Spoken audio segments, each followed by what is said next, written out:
그러면 이어서 71번의 회로 문제로 넘어가겠습니다. 그림과 같은 파형의 라플라스 변화는 어떻게 될 것이냐.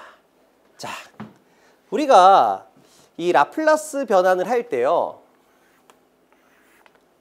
자, 이와 같이 톱니파에 대한 파형이 만들어지게 되면 S의 제곱분의 어떤 놈에 어떤 놈 빼기 어떤 놈 빼기 어떤 놈에 대한 형태를 띌 것이다 라고 얘기했고요. 자, 지금과 같이 이렇게 삼각파에 대한 모양이 만들어지면 S의 제곱분의 어떤 놈에 어떤 놈 빼기 어떤 놈 플러스 어떤 놈에 대한 형태가 정답이다 라고 얘기했어요. 그렇다면 우리가 지금 요 파형 아닙니까? 요 파형. 그러니까 이에 대한 정답은 자, S의 제곱분의 1 다 똑같네요. 근데 어떤 놈 빼기 어떤 놈 더하기 어떤 놈이다 라고 표현해야 되겠죠. 그럼 정답이 3번 아니면 4번이에요. 근데 여기서 여러분들이 한 가지 기억하실 거 뭐냐면 자, 우리가 2에 마이너스 S승이다 라고 하게 되면 시간추이 정리예요. 자, 시간추이 정리라는 건 뭡니까? 자, 이 파형을 우리가 디자인 짜게 되면 어떻게 돼요? 이 파형을 디자인 짜게 되면은 우선은 기울기가 이렇게 나가는 파형이 하나 있을 것 같아요. 그리고요. 자, 얘와 기울기는 같으면서 부극성을 띤 파형이 여기서 더해졌다라고 하게 되면 그러면 얘가 올라가는 비율이나 내려가는 비율이 똑같겠죠. 그럼 두 개를 더하게 되면 파형이 이렇게 만들어져요. 근데 이때 이 기울기를 빼는 기울기를 2배로 하는 거예요. 기울기를 2배로 하는 거예요. 그럼 이제 이렇게 올라가는 선과 이 선을 더하게 되면 파형은 이렇게 만들어지게 될 것 같아요. 그럼 또다시 여기만큼 지연돼서 부극성에 대한 기울기와 동일하게 플러스로 잡게 되면 여기 있는 마이너스 기울기와 플러스 기울기가 똑같으니까 두 개를 더했을 때 제로값이 되겠죠. 그래서 파형을 이렇게 만드는 거예요. 그럼 여기서 포인트는 뭐냐? 제가 파형을 디자인할 때 0점을 기준으로 계속 시간의 영역이 뒤로 넘어가고 있어요. 그럼 이제 우리가 지수함수에서 마이너스 극성을 띈다라고 얘기를 했습니다. 자, 만약에 플러스, 지수가 플러스였다는 얘기는 뭐예요? 시간의 함수가 0초보다 앞서 나가서 파형이 어떻게든 만들어진다 이런 뜻이잖아요. 그러니까 항상 시간 추이 정리일 때 플러스 지수는 없을 것이다 라고 생각하면 4번 정답인 걸 알 수가 있습니다. 자, 물론 제가 라플라스 이론 때 제가 이 두 개 파형에 대해서 전부 다 증명을 해드렸어요. 문제를 풀어드렸어요. 근데 어떻습니까? 시간이 많이 걸리죠. 그래서 그렇게 하는 게 아니라 여러분들이 감각적으로 찍으시기를 좀 추천을 드리는 겁니다.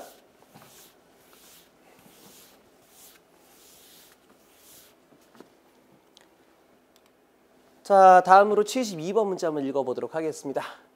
단위 길이당 인덕턴스 및 커패시턴스가 각각 L 및 C일 때 전송 선로의 특성 임피던스. 너무나 기본 문제입니다.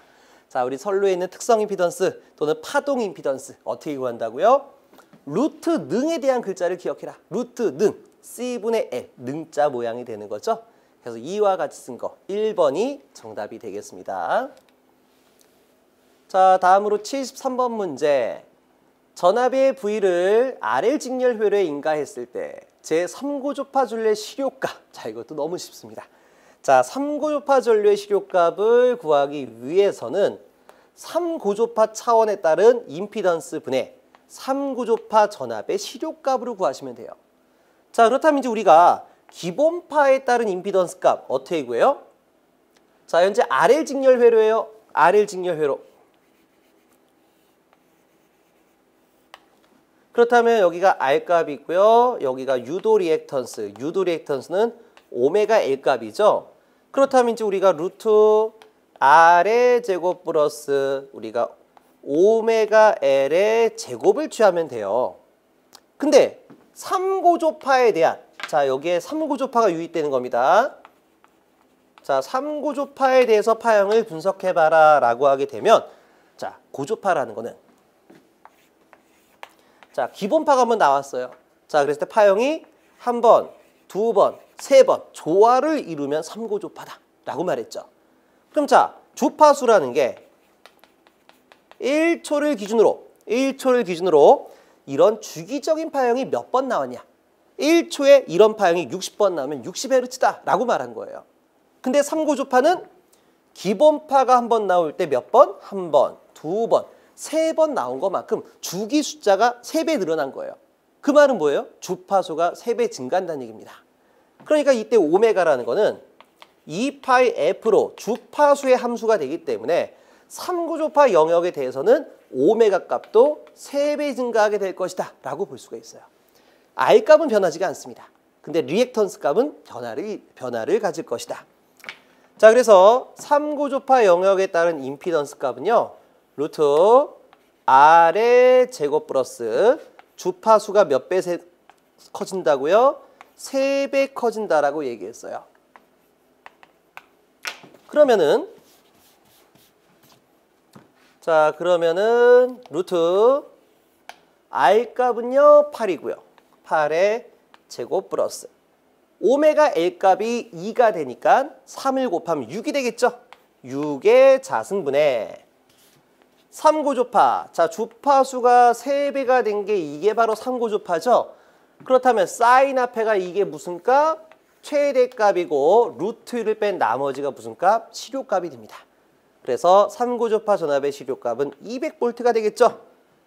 자, 그럼 루트 8의 제곱 플러스 6의 제곱은 10이 되겠죠. 그럼 200 나누기 10은 20A가 되는 걸 아실 수가 있습니다. 따라서 정답 3번이요.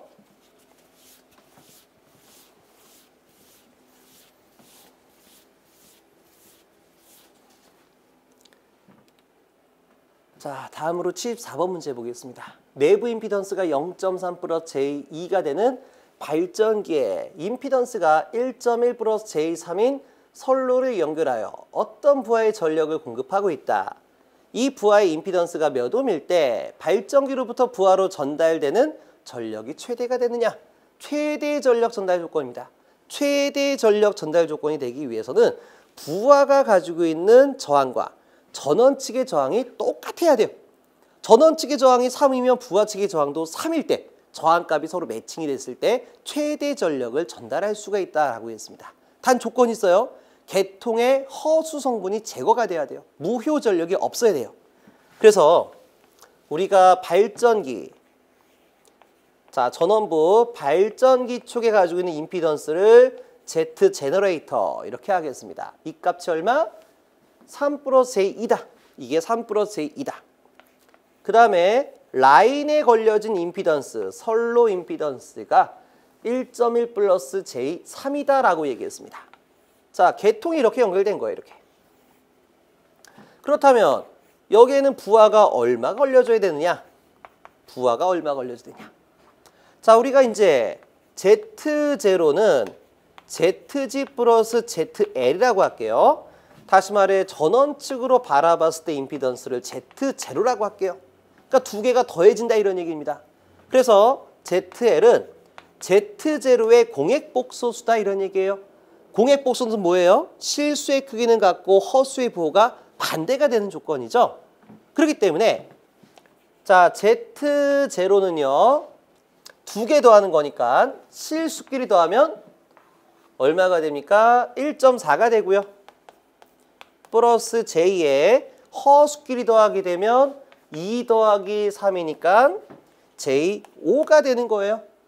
그렇다면 이제 공액복소 처리하게 되면 1.4 마이너스 J5가 된다. 그러니까 서로 허수값이 사라진 상태에서 저항값을 매칭시키게 되는 거죠. 이게 바로 최대 전력 전달 조건이 되겠습니다. 그럼 몇 번? 1번이 되겠습니다.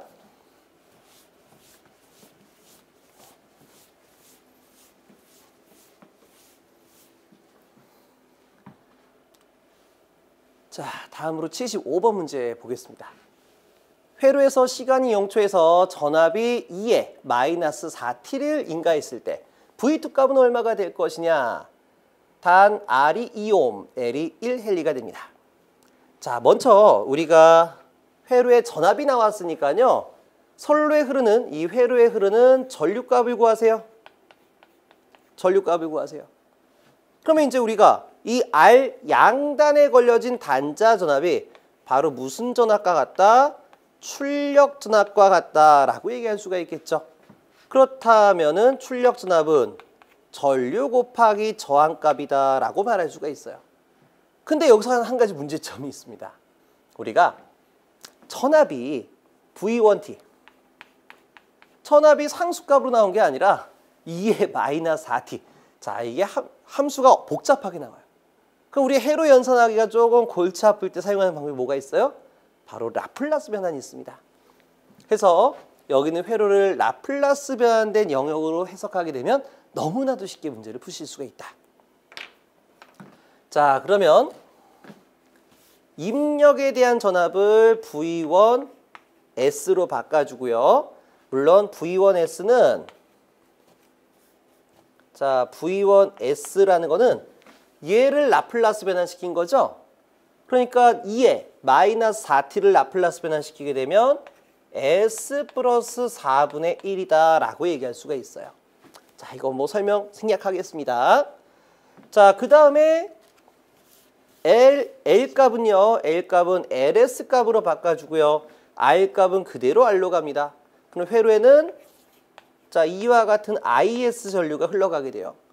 그럼 이로부터 만들어지게 되는 출력 전압에 대한 라플라스 변환값은 IS 곱하기 R 값이다 라고 표현할 수가 있을 것 같아요. 그래서 이와 같이 풀고 난 다음에 이를 어떻게 해라? 라플라스 역변환을 구하게 되면 V2T, 시간의 함수를 구할 수가 있다 이런 얘기예요. 자, 그럼 이제 우리가 입력 전압에 대해서 라플라스 변환을 알아봤으니까요. 전류값을 먼저 구해보도록 하겠습니다. 자, 전류 IS 값은 우리가 임피던스 분의 임피던스 분의 우리가 입력 전압 V1S다라고 표현할 수가 있겠죠. 그렇다면 자, V1S 값이 얼마요? S 플러스 4분의 1이 될 것이고요. 임피던스 Z 값은 두 개를 더하게 되는 거죠. 두 개를. 그럼 LS 플러스 R이 되는데 R 값은 2요. LS 값은 1이니까 L 값은 1이니까 이거는 S 값이다 라고 말할 수가 있습니다. 그럼 임피던스 값은 얼마가 돼요?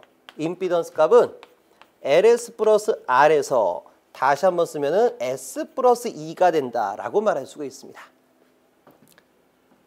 자, 그래서 Z값은요, S 플러스 2가 되겠네요. 자, 그럼 이제 자, 이거 내려가지게 되면 어떻게 됩니까? 전류값은요, S 플러스 2, S 플러스 4분의 1이다 라고 말할 수가 있어요. 그럼 자, 여기다가 이제 R 값만 곱하면 되겠네요. 그러면 V2S는 IS 곱하기 R이다. 근데 R 값이 얼마? 2다 라고 얘기했어요. 그럼 다시 한번 쓰게 되면은 S 플러스 2, S 플러스 4분의 2가 되는 거죠. 자, 그러면 라플라스 역변환 취하겠습니다. 라플라스 역변환 취하겠습니다. 자, 그럼 부분 분수 전개법으로 가져가야 되겠죠? S 플러스 2, S 플러스 4분의 2라는 거는 부분 분수로 넘기게 되면 S 플러스 2분의 미지수 A 더하기 S 플러스 4분의 미지수 B가 됩니다. 자, 그럼 이를 라플라스 역변환 시켜주게 되면 A 2에 마이너스 2T가 되고요. 플러스 B 2에 마이너스 4T가 되는 겁니다. 자, 그렇다면 이로부터 미지수 A를 구할 때 어떻게 한다? 자, 여기에 있는 좌항과 우항식에서 양변을 S 플러스 2를 모두 곱해라 이런 얘기죠. 그럼 자, S 플러스 2와 S 플러스 2가 지워지게 되면 얼마요? S 플러스 4분의 2가 되는데 자, 우리가 A를 구할 때 미지수 B가 제거가 돼야 돼요. 그럼 B가 제거가 되기 위한 조건은 뭐냐? 자, 다시 A를 구할 때는 양변에 S 플러스를 모두 각항에 곱해준다라고 했죠. 그럼 여기다가도 역시 얼마를 곱해준 값이다? S 플러스 2를 곱해준 값이었다.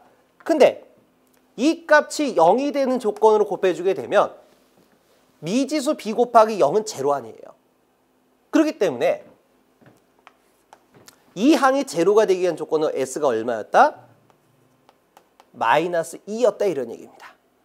마이너스 2였다. 그럼 대입하게 되면요. 마이너스 2 플러스 4분의 2가 되는데요. 요거 2니까 2분의 2는 1이 만들어집니다. 1. 자, 우리가 이론 때 많이 설명했으니까요. 뭐 크게 설명을 깊이 있게 더 안 들어갑니다. 자, 다음으로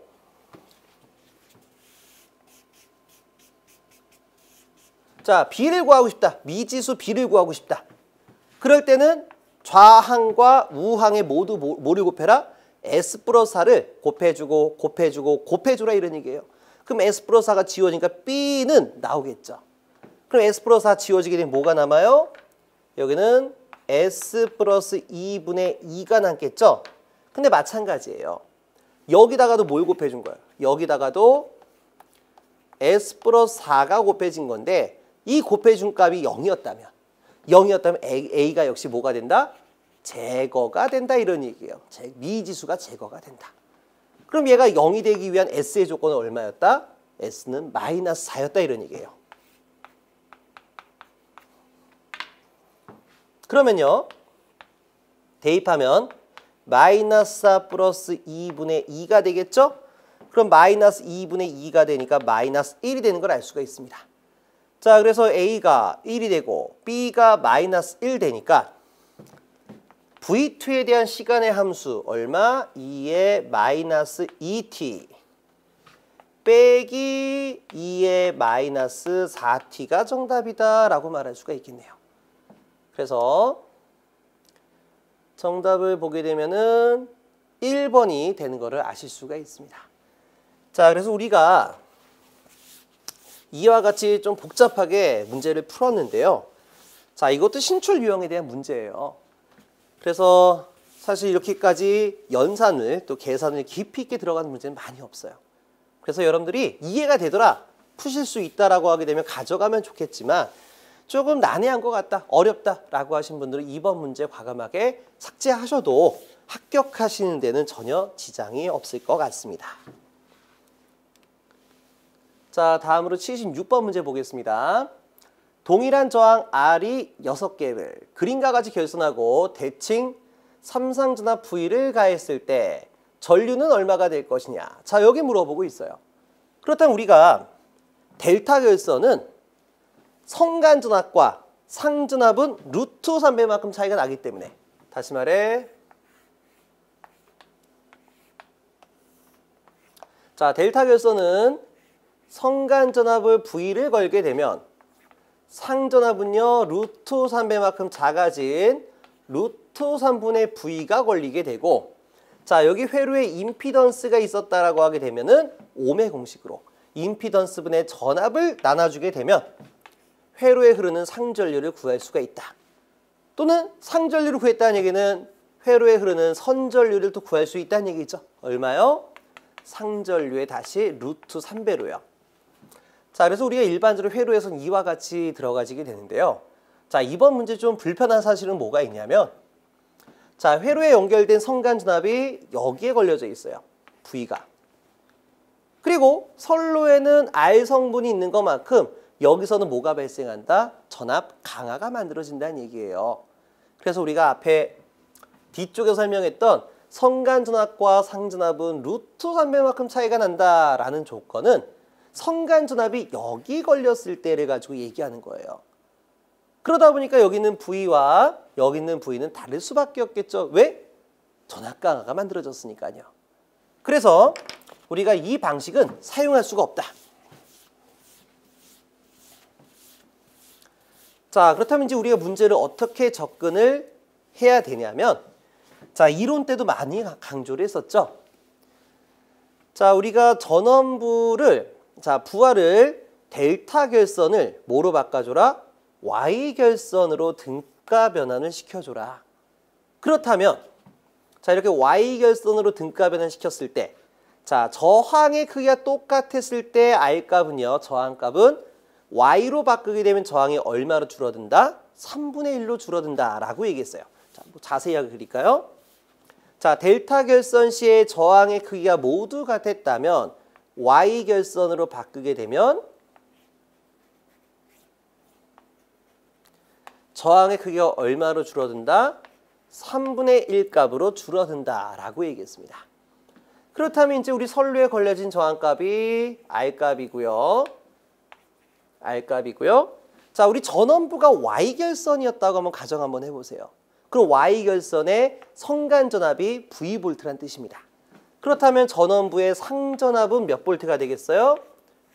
자, 전원부의 상전압은 루트 3분의 1배로 줄어들어서 루트 3분의 V볼트다라고 말할 수가 있겠죠. 그럼 이제 우리가 부하도 Y결선으로 바꿨고 전원부도 Y결선에 대한 형태를 띠다 보니까 중성선 라인을 통한 하나의 단상 회로로 해석할 수가 있다는 얘기입니다.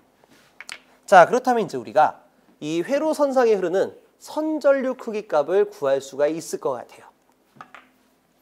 자, 그럼 선전류 값은 얼마가 되냐?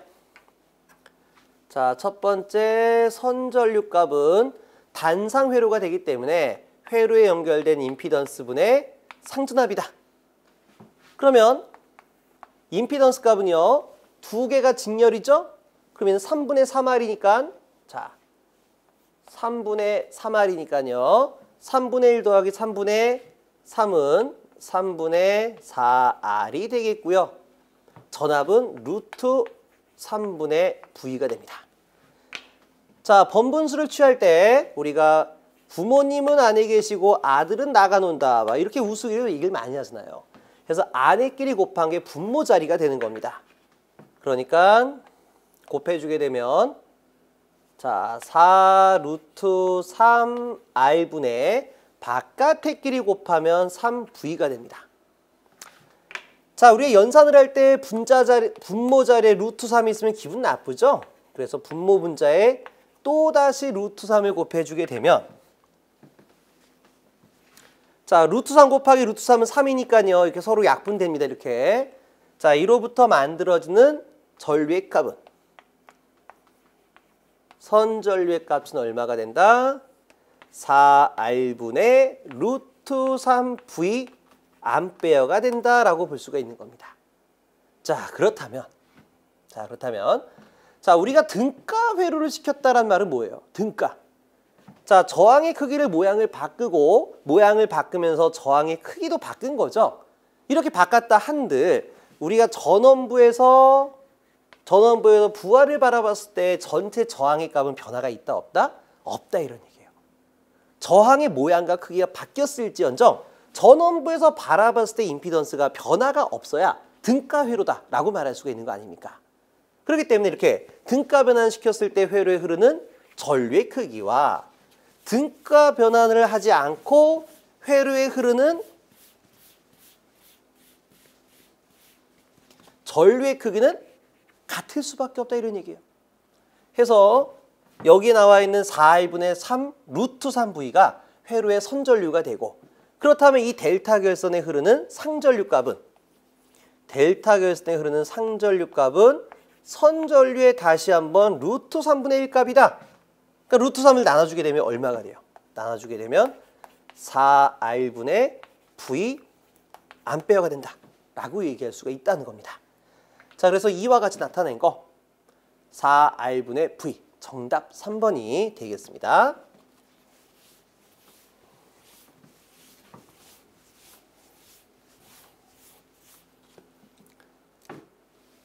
자, 77번 문제입니다. 각상의 전류가 IA, IB, IC가 나와 있을 때 영상분 전류. 자, 영상분 전류 너무 쉽죠? 대칭좌표법에서 영상분 전류는 세 전류를 다 더해서 IA, IB, IC를 다 더해서 얼마를 취해라? 3분의 1을 취해라 라고 했어요. 자, 근데 여기서 IB 값은 벡터 좌표계에서 IB 값은 크기는 90이요. 위상은 플러스 90도다. 위상은 플러스 90도다 라고 얘기했어요. 이게 지금 B전류예요. 근데 C전류는 동일 크기인데 위상이 자 이게 잘못 나왔죠? 마이너스 90도예요. 마이너스 90도. IC 값이 90sin 오메가 t 마이너스 90도예요. 그러니까 크기는 같은데 방향이 반대 방향이 되는 게 C 값이에요. 크기는 같고 방향이 반대다. 그럼 두 개 더하면 얼마가 돼요? 바로 제로가 되는 거예요. 그렇기 때문에 이게 서로 B 값과 C 값이 제로가 되니까 IA 값만 3분의 1 취한 것이 바로 정답이다. 이런 얘기죠. 그래서 90을 3으로 나누면 30이 되겠습니다. 자, 파형은 사인 웨이브니까 30 사인 오메가 t 해서 정답이 2번이 되겠습니다.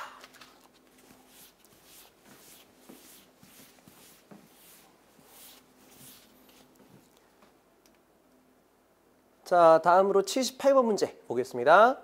어떤 선형 회로망의 4단자 정수 A, B, D가 있을 때 회로망의 4단 정수 C값. 자, 이거는 4단자 정수에 대한 기본 개념이죠. 4단자 정수에 대한 기본 공식은 AD-BC 값이 얼마가 나와야 된다? 1이 나와야 된다. 이 조건은 불변이에요. 불변. 그러다 보니까 AD 값은 1 플러스 BC 값이 되는 거죠. 아, 이렇게 쓸 필요도 없네요. 두 개 자리 바꿀게요. 두 개 자리 바꾸면 AD-1은 BC 값이다. 자, 여기서 우리가 구하고자 하는 게 C 값이죠. 그럼 C 값은 B분의 AD-1이다 라고 말할 수가 있어요. 그러면 A 값은 얼마? 8. D 값은요? 저기 있죠.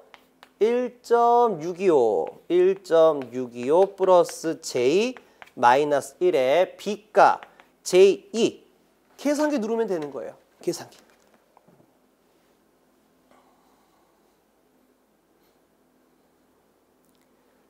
자, 그래서 계산기 누르게 되면 4-j6 4-j6 해서 3번이 정답되는 거를 아실 수가 있습니다.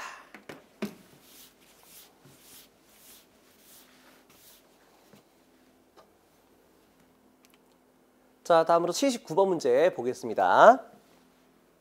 평형 삼상부하의 성간전압의 크기가 200V인 평형 삼상전압을 인가했을 때 흐르는 선전류의 크기가 8.6A이고 무효전력이 1298이었다. 이때 부하의 역률값은 얼마가 될 것이냐? 자, 문제를 보니까 무효전력이 나와 있고요. 자, 무효전력 구하는 공식. 자, 삼상 무효전력은 파워 리액티브는 루트 3 VI 사인 세타 3배의 I 자승 X 3배의 X의 V 자승이 됩니다. 자, 이때 I는요 X를 통과할 때 당시의 전류, V는 X 양단에 인가되는 단자 전압이고요. X의 단자 전압이고요. 자, 이때 VI는 우리 계통에 인가되는 전체 전압과 전류가 됩니다. 다시 말해 성간 전압과 선전류가 되는 거예요. 그렇다면 문제에서 성간 전압이 200V요. 그리고 선전류의 크기가 8.6이다라고 되어 있으니까 이 값을 우리가 제시하고 있다. 이 값을 제시하고 있다 이런 얘기예요. 그렇다면 본 문제에서 무효전력과 전압과 전류가 나와 있으면 사인 세타를 구할 수 있는 거 아니냐라고 볼 수가 있습니다. 그래서 사인 세타는 루트 3 VI분의 PR이 되니까 자, 루트 3 곱하기 전압은 200V, 전류는 8.6A, 무효전력은 1298를 대입하면 돼요. 자, 그래서 풀어주게 되면 0.436, 0.436이 만들어지게 되고 우리 상가함수 공식에서 사인 제곱 세타 플러스 코사인 제곱 세타는 1이 되니까요. 코사인 제곱 세타는 1 마이너스 사인 제곱 세타가 됩니다. 그럼 양변의 제곱근을 취하게 되면 루트로 들어가지겠죠. 해서 코사인 세타는 루트 1 마이너스 사인 제곱 세타다. 다시 한번 루트 1 마이너스 사인 값이 0.436이죠?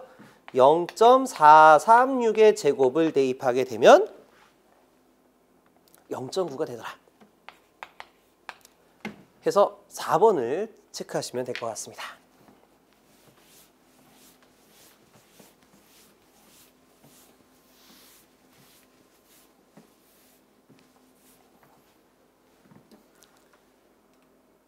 자, 이제 마지막 80번 문제 보겠습니다.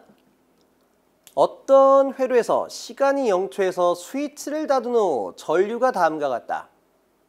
30초까지 스위치를 통과한 총 전기량은 얼마냐?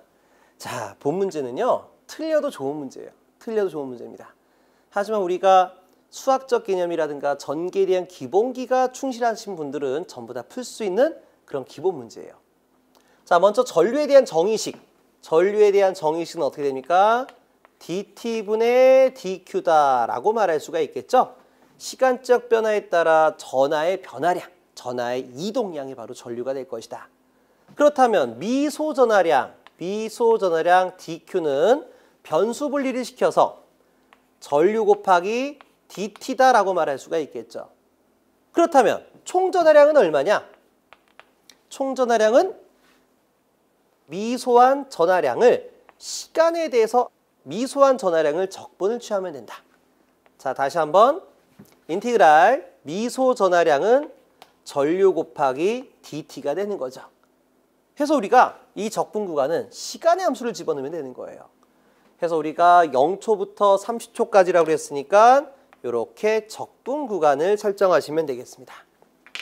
자, 그럼 대입할게요. 인티그랄 0부터 30까지 전류가 2t 플러스 3t의 자승 dt가 돼요. 그럼 자, 우리가 미분 공식 dx분의 d의 x의 n승을 미분하게 되면 자, n 내려주고요. n의 x의 n-1승이다 라는 공식이 있고요. 자, 반대로 인티그랄 x의 n승을 x에 대해서 적분해라 라고 하게 되면 미분의 반대예요. 미분은 지수를 뺐다면은 적분은 지수에서 1을 더하는 거예요. 그래서 여기다 1을 더하게 되면 n 플러스 1이죠. 이거를 분자가 아니라 분모로 내려라. 이렇게 분모로 내려라. 물론 이 뒤에 적분상수가 있지만 초기값을 제로화 시켰다면 생략. 자, 그래서 우리가 이와 같은 공식을 쓰게 되면은요. 자, 여기 t의 1승이죠. 그럼 여기다 플러스 1 하게 되면은 2승이 돼요. 이 2승을 어디로 내려라? 분모로 내려라. 그럼 2승을 내리면 2분의 2는 1 되니까 t의 제곱이 되겠고요. 플러스. 자, 2에다가 플러스 1 하면 3이 되겠죠? 분모로 내리면 3분의 3, 약분되니까 t의 3승이 됩니다. 자, 적분 구간 0부터 30까지죠? 그럼 t에다가 30을 대입했던 값과 0을 대입한 값을 빼면 되는데 어차피 0은 0 아닙니까? 그래서 30의 제곱 플러스 30의 3승이다. 이런 얘기예요. 자, 그렇다면 이제 우리가 구하고자 하는 이 Q값은요. Q값은 전류 곱하기 시간에 대한 개념이에요. 전류 곱하기 시간에 대한 개념이에요. 자, 시간은 초 단위가 기본이죠. 근데 우리가 뭐로 바꿔라? 아우어로 바꿔라. 시간으로 바꿔라. 그러면 1시간은 3600초니까 우리가 앞에서 구했던 값에다가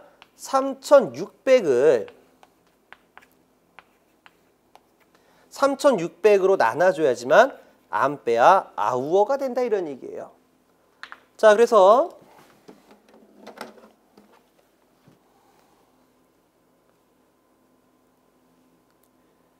자, 이거를 계산기를 통해 가지고 눌러주게 되면은 7.75가 만들어진다고 합니다. 해서 정답은 3번이 되겠습니다. 자, 그래서 여기까지 해가지고 정말 긴 이 80문제까지 이제 20문제 다 풀어봤는데요. 자, 이번에도 역시 우리가 가져가야 될 문제와 여러분들이 과감하게 포기할 만한 문제 이런 것들을 한번 체크해 보도록 하겠습니다.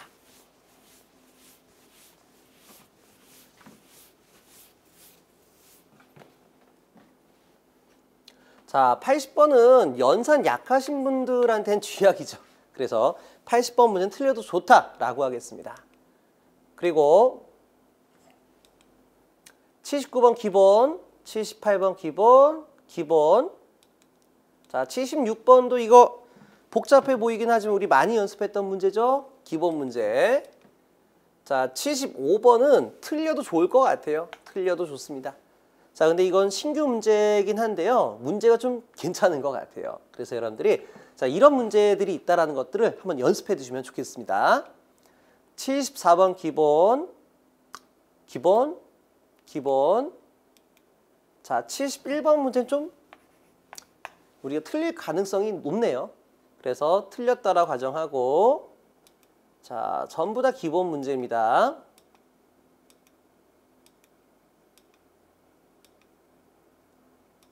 자, 63번은 틀려도 좋아요.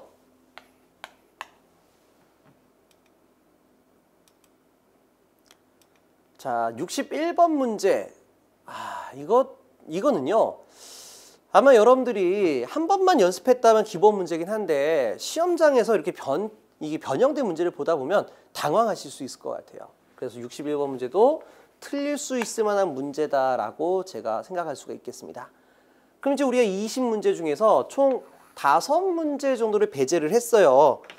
그렇다면 이제 우리가 항상 20문제 15개가 기준이었죠? 해서 이번 시험 문제는 우리가 평이하게 나왔다라고 이제 보실 수가 있겠습니다. 해서 이 5문제를 제외한 나머지 15개는 반드시 맞힐 수 있게끔 여러분들 준비를 하시도록 하고 자, 이 문제 중에서도 제가 이 정도는 여러분들이 한번 연습해봐라 라고 했던 문제들이 있죠? 그런 것들도 연습을 해서 다음 시험을 좀 대비했으면 좋겠습니다. 자, 이번 시간 여기까지 해서 마무리하도록 할게요. 수고 많으셨습니다.